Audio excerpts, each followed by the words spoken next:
Donc aujourd'hui, on commence la séance numéro 2 du chapitre 12, expression littérale. Donc on commence par une activité sur le chapitre précédent, entraînement au calcul mental, soustraire de nombres relatifs. Vous mettez pause sur la vidéo et on voit tout de suite ensemble la correction. Donc on rappelle que soustraire un nombre relatif, c'est additionner son opposé. Donc on garde le premier nombre, moins 12, et puis on additionne l'opposé de plus 3 qui est moins 3. Moins 12 plus moins 3 est égal à moins 15. Moins 6 moins moins 1. Je garde moins 6 et j'additionne l'opposé de moins 1 qui est 1. Moins 6 plus 1, ça fait moins 5. S'il y a des difficultés sur l'addition, je vous invite à vous entraîner sur Math en poche ou à revoir la vidéo concernant l'addition de deux nombres relatifs où tout est détaillé. Plus 25 moins moins 45. Je garde plus 25 et j'additionne l'opposé de moins 45 qui est 45. Et j'obtiens 70. Moins 4,5 moins moins 3,2. Je garde moins 4,5 et j'additionne l'opposé de moins 3,2 qui est 3,2. Et j'obtiens donc moins 1,3. Et enfin 7,6 moins plus 7,3. Je garde 7,6 et j'additionne l'opposé de plus 7,3 qui est moins 7,3. Et j'obtiens donc 0,3. 2 points par bonne réponse, une note sur 10 et la prochaine fois une interro sur la soustraction de deux nombres relatifs. Et donc aujourd'hui on reprend, le chapitre sur les expressions littérales. Donc vous aviez d'abord l'exercice à faire, l'exercice numéro 1 suivant. Donc je vais revenir sur... donc le premier, c'est l'exemple qu'on a vu en classe, dans l'activité. Donc vous pouviez reprendre soit les expressions qu'on a déjà vues, soit en trouver d'autres. En particulier, j'avais proposé donc celle avec les aires.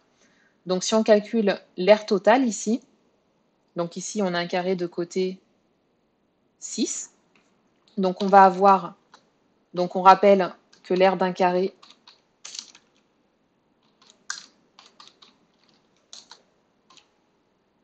c'est côté fois côté. D'ailleurs, on voit qu'on utilise des lettres ici, déjà pour les formules. Donc quand on utilise des lettres, c'est ce qu'on appelle des expressions littérales. Expression comme expression de calcul, sauf qu'au lieu de faire un calcul avec des nombres, on fait un calcul avec des lettres. Et donc ici, le côté, c'est 6. Donc l'aire totale, ça va être 6 fois 6, 36. Et ensuite, on va calculer l'aire du carré blanc.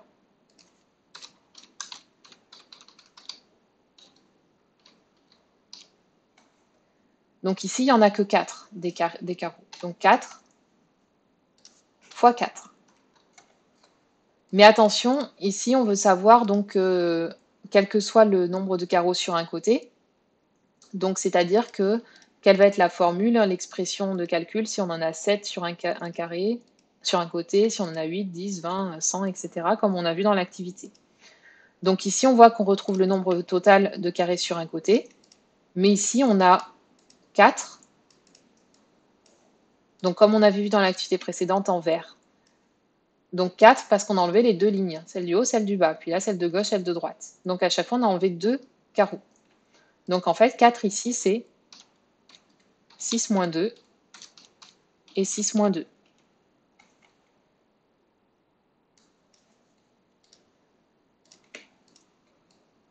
Et donc là, on va obtenir une expression,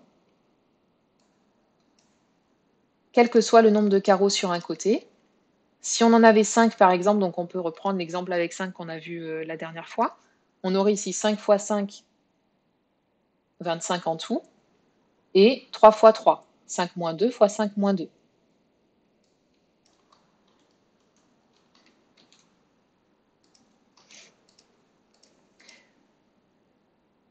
Et donc ici, on va tout simplement remplacer le nombre de côtés sur un carré.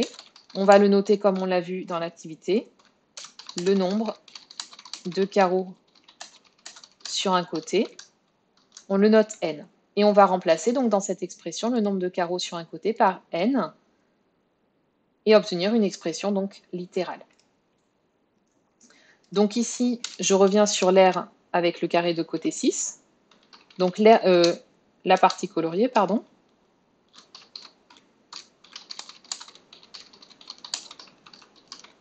ça va être l'air total moins l'air qui est en blanc. Et donc, on va obtenir 6 fois 6 moins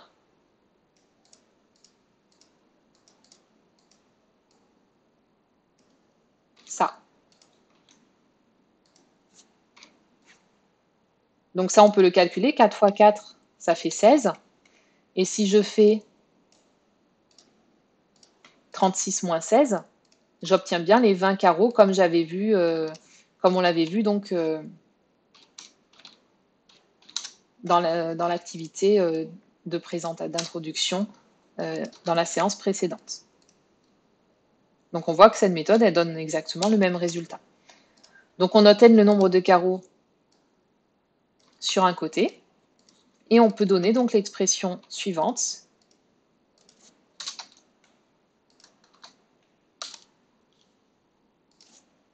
N fois n, qui représente l'air total, et n-2 fois n-2, qui représente l'air du carré blanc. Donc cette expression elle est un petit peu compliquée, utilisant les airs. Il y en a eu plein d'autres en comptant le nombre de carreaux sur un côté, comme on l'a vu la dernière fois, en enlevant les coins ou en ne comptant pas les coins, etc. Donc vous avez peut-être trouvé d'autres solutions différentes de celles de la dernière fois, qui marchent très bien aussi. Celle-là est un petit peu plus complexe.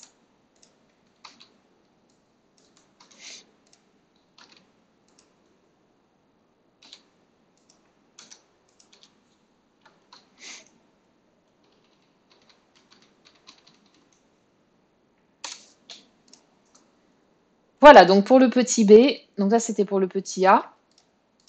Donc pour le petit b, on va aller un petit peu plus vite parce qu'on a déjà fait tout ça donc dans la partie activité d'introduction.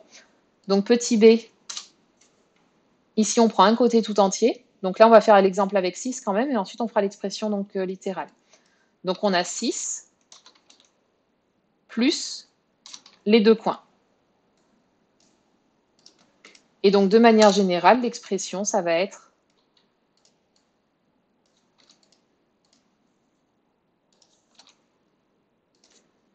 n plus 2.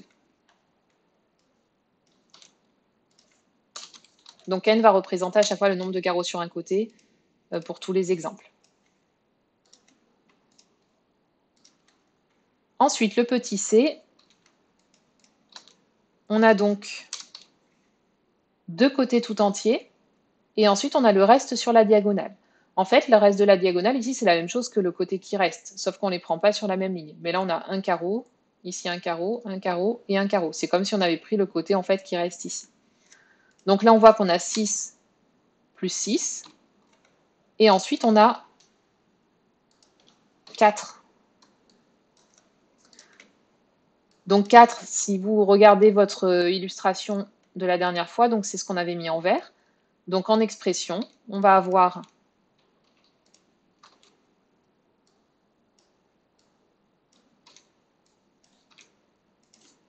n plus n. Et là, en fait, c'est un côté tout entier auquel on a enlevé les deux coins sur les deux colonnes ici qu'on a déjà prises. Donc ici, on va avoir n moins les deux coins déjà pris.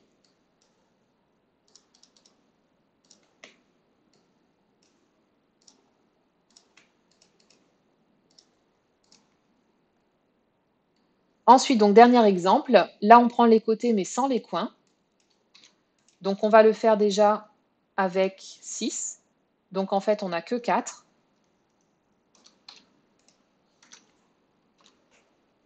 Et on compte ici 4 fois 4. 4, 4, 4 et 4. 4 fois 4. Donc 4, c'est la partie représentée en vert. Ça représente donc «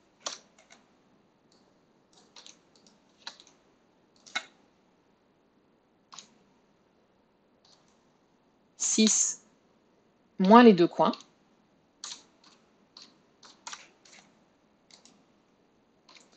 Et on peut à partir de là déterminer une expression générale, quelle que soit la taille du carré. Donc on va obtenir l'expression suivante, 4 fois n-2. n-2, donc le nombre de carrés sur un côté, moins les deux coins que l'on ne prend pas, qui sont représentés en blanc sur le dessin. Donc voilà, ça c'était pour reprendre un petit peu donc, par vous-même ce qu'on a vu donc dans l'activité d'introduction. Et on passe tout de suite donc à la partie leçon où on va définir ce que c'est donc une expression littérale qu'on vient de voir à travers cette introduction. Donc dans la partie leçon, donc la leçon est à copier bien sûr sur votre cahier de leçons. Vous prenez une nouvelle page, vous collez les objectifs, vous marquez le titre, chapitre 12, expression littérale. Donc partie 1, produire une expression littérale. Donc comme on l'a vu dans cette activité d'introduction, à quoi sert une expression littérale? Pourquoi on utilise une lettre et pourquoi on n'a pas gardé que les nombres? En fait, ça nous a permis de représenter tous les carrés possibles. Donc une lettre va représenter plusieurs nombres différents que l'on va pouvoir choisir. Donc définition 1, on appelle expression littérale une suite d'opérations contenant une ou plusieurs lettres représentant des nombres appelés variables. Variable parce que cette lettre, elle varie, le nombre qu'elle représente va pouvoir varier, on va pouvoir choisir celui qu'on veut. Une même lettre va représenter un même nombre pouvant prendre différentes valeurs. Si on utilise plusieurs lettres différentes, on pourra prendre des nombres différents. Donc on va voir un exemple. Donc les lettres, en fait, les expressions littérales, vous connaissez déjà ça. Entre autres dans les formules géométriques. L'aire d'un carré, le périmètre d'un carré, d'un disque, etc. Donc entre autres, la formule de l'aire du disque que vous connaissez. Donc l'aire d'un disque, qui est à connaître par cœur, qu'on a déjà rappelé à plusieurs reprises, se calcule pi fois r fois r. Donc attention, ici il y a deux lettres différentes, la lettre r et la lettre pi. Pi n'est pas une lettre qu'on définit comme étant du coup une expression littérale. On ne peut pas donner la valeur qu'on veut à cette lettre pi. Pi représente environ 3/14 comme vous le savez. Pourquoi on utilise une lettre ici? C'est parce que, comme on l'a déjà vu, c'est un nombre irrationnel qu'on ne peut pas écrire autrement que sous forme de lettres, parce qu'on ne peut pas l'écrire sous forme de fraction, sous forme décimale, etc. Donc là, la lettre vraiment qui représente le nombre que l'on peut choisir, c'est la lettre R qui représente le rayon du disque. Et c'est le R qui est une variable. R est une variable, on peut faire des disques avec le rayon que l'on veut. Par contre, le pi n'est pas le nombre que l'on veut. Et ensuite, dans la vie courante, on va utiliser ça pour donner un calcul général. Par exemple, si je vais chez le fleuriste et que je veux acheter des roses, je sais qu'une rose coûte 2 €, mais je peux acheter 10 roses, 20 roses, 30 roses, 4 roses, etc. Et je peux expliquer à quelqu'un comment calculer son prix sans forcément savoir le nombre de roses qu'il va acheter. Donc c'est ce qu'on va faire ici et on va dire qu'on exprime en fonction du nombre de roses. Ça veut dire que ça dépend combien on en achète. Donc le prix à payer, ça va être le prix d'une rose fois le nombre de roses achetées. Si j'en achète une, je vais payer une fois 2 €. Si j'en achète deux, je vais payer 2 fois 2 €. Si j'en achète 10, je vais payer 10 fois 10 €. Donc ici, le nombre qui va varier, c'est celui-là, le nombre de roses que j'achète. Ce nombre, il va changer. Donc c'est ce nombre-là qu'on va représenter par une lettre. Donc on va noter N, le nombre de roses achetées. Et donc on peut exprimer le prix à payer, qui est donc le prix d'une rose, je le connais, c'est 2. C'est tout le temps 2. Et ici, je mets N. 2 fois N, ça va représenter donc le prix à payer. 2 fois 1 si j'en achète une, 2 fois 100 si j'en achète 100, etc. Et donc on va appliquer ça donc, dans quelques exercices ensemble. Donc vous avez la fiche d'exercice que vous avez déjà téléchargée normalement dans la séance précédente. Et on va faire ensemble donc oralement. Donc je vais le faire assez rapidement avec vous. Vous le notez au fur et à mesure sur votre cahier d'exercice. Mais on ne va pas expliquer, détailler, etc. On va juste donner rapidement donc la réponse. Donc traduire par une expression littérale les phrases suivantes où n représente un nombre entier. Petit 1, le triple de n. Vous pouvez mettre pause sur la vidéo et vous répondez. Donc le triple, c'est quand on multiplie par 3. Donc on va obtenir 3 fois n. Par exemple, le triple de 2, c'est 3 fois 2, 6. Le triple de 5, c'est 3 fois 5, 15. Le triple de n, c'est 3 fois n. Petit 2, la moitié de n. Si vous bloquez sur l'expression littérale, vous pouvez le faire sur un exemple. Comment on calcule la moitié de 10? Comment on calcule la moitié de 20, la moitié de 100, etc. Et donc on fait la même opération mais avec n. Donc c'est n divisé par 2, que je peux marquer sous forme de division ou sous forme de fraction. Les deux sont possibles. Par exemple, la moitié de 10, c'est 10 divisé par 2, c'est 5. La moitié de 100, c'est 100 divisé par 2, 50, etc. Le nombre entier suivant n. Donc là, pareil, on peut prendre des exemples. C'est quoi le nombre qui vient juste après 2? C'est 3. Le nombre qui vient juste après 10, c'est 11. Comment je fais pour le calculer, ce nombre-là? Par quelle expression je peux l'exprimer? Donc mettez pause sur la vidéo et effectuez la question toujours avant de suivre la correction. Donc pour arriver à 3, à partir de 2, je fais 2 plus 1, j'obtiens 3. Pour prendre le nombre qui suit 4, je fais 4 plus 1, j'obtiens 5, etc. Donc si je suis à n, quelle est l'opération que je vais rajouter? Quel est le calcul que je vais rajouter pour trouver le nombre qui arrive juste après, le nombre entier suivant? Donc je vais obtenir n plus 1. Par exemple, pour 100, je vais faire 100 plus 1, 101. Mais pour 1000, je vais faire pareil, 1000 plus 1, 1001, etc. Le nombre entier précédent n. Donc cette fois, si je choisis 2, je veux celui qui est juste avant, c'est-à-dire 1. Si je choisis 4, celui qui est juste avant, c'est-à-dire, si j'ai dit 4, donc 3, etc. Quelle est l'opération que je vais effectuer à partir de n? Mettez pause sur la vidéo et répondez à la question. Donc cette fois, c'est n moins 1. La somme de n est de 5. Donc mettez pause sur la vidéo et effectuez la question 5. On rappelle que la somme, c'est le résultat d'une addition.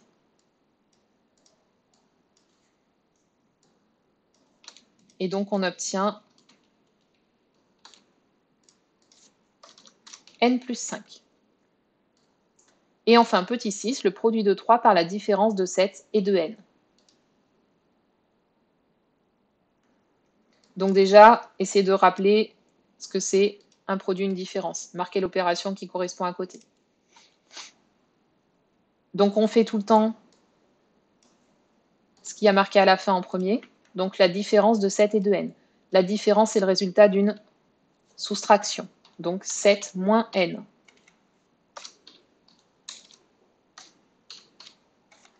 Et ensuite, je fais le produit. Le produit, c'est le résultat d'une multiplication. Et je multiplie par 3. 3 fois 7 moins n. Donc 7 moins n, c'est la différence de 7 et de n. Et ensuite, je fais le produit par 3. Le premier mot ici, c'est toujours l'opération que je fais en dernier. C'est pour ça qu'ici, j'ai mis des parenthèses. Je fais d'abord la différence et à la fin, je fais le produit.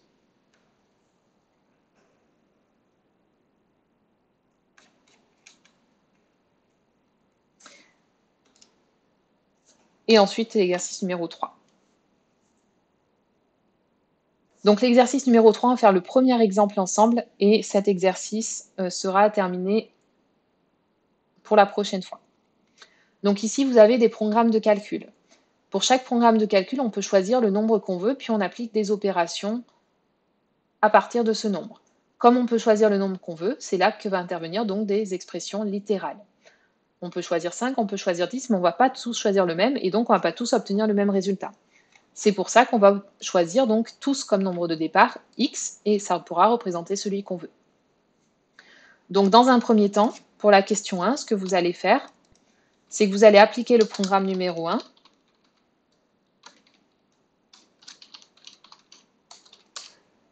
mais vous choisissez le nombre, dans un premier temps, vous choisissez 10. Donc on va le faire ensemble, celui-là, donc je choisis 10. Je multiplie par 5, je vais donc faire 10 fois 5.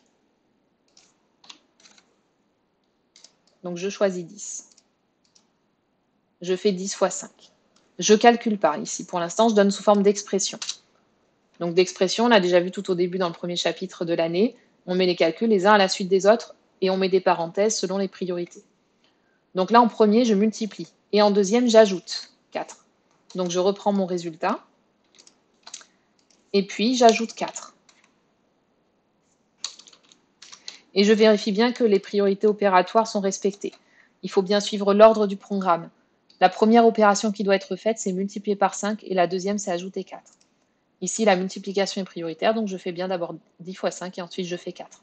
Si je voulais faire l'addition d'abord, il aurait fallu mettre des parenthèses à un endroit. Et donc je calcule, je peux calculer mon résultat ici, donc ça fait 50 plus 4 et ça fait donc 54. Donc ça, c'est un exemple. Si vous avez bien compris l'exemple, vous pouvez essayer de refaire un autre exemple. Les mêmes étapes, mais en choisissant par exemple, je ne sais pas, 7 comme nombre de départ. Vous pouvez mettre pause sur la vidéo et vous entraîner à le faire pour bien comprendre l'expression. Mais là, le but, donc, c'est de le faire pour n'importe quel nombre qu'on choisit au départ. Donc, je vais faire exactement la même chose, sauf qu'ici, je vais choisir x. Et vous remplacez toutes vos expressions, le nombre choisi au départ, vous le remplacez par x. Donc, si mon nombre de départ, c'est x, je vais faire, mettez pause sur la vidéo et faites-le tout seul dans un premier temps, x fois 5. Et ensuite, je reprends mon résultat x fois 5, et puis j'ajoute 4. Mais là, la différence, du coup, c'est que je ne peux pas calculer, puisque je ne sais pas quel nombre choisir au départ.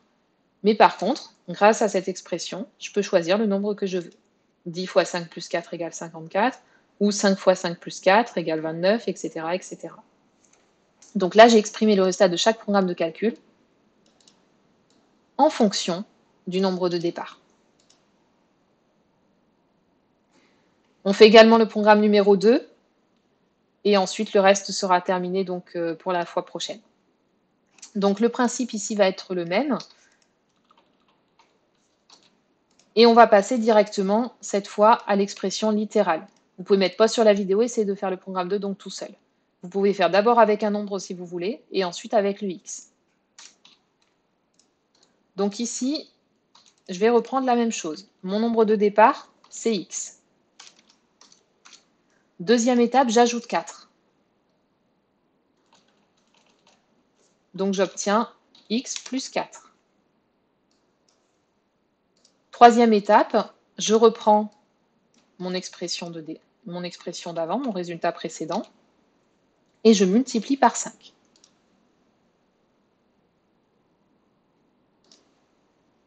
Alors attention par contre ici aux priorités. Dans mon programme, je dois d'abord ajouter 4. Si je laisse comme ça, on avait vu dans les enchaînements d'opérations que la multiplication est prioritaire. Donc là, mon expression va faire d'abord 4 fois 5, 20, et après je vais faire x plus 20. Mais je ne veux pas ajouter 20. Je veux d'abord ajouter 4 et ensuite je veux multiplier par 5. Donc si je veux que cette opération soit prioritaire, je rajoute des parenthèses. Et là, j'ai mon expression de calcul, quel que soit le nombre que je choisis au départ. Par exemple, si je choisis 2, je fais 2 plus 4, 6, et 6 fois 5, 30, etc. Voilà, on s'arrête là pour aujourd'hui et vous terminez donc cet exercice pour la séance prochaine.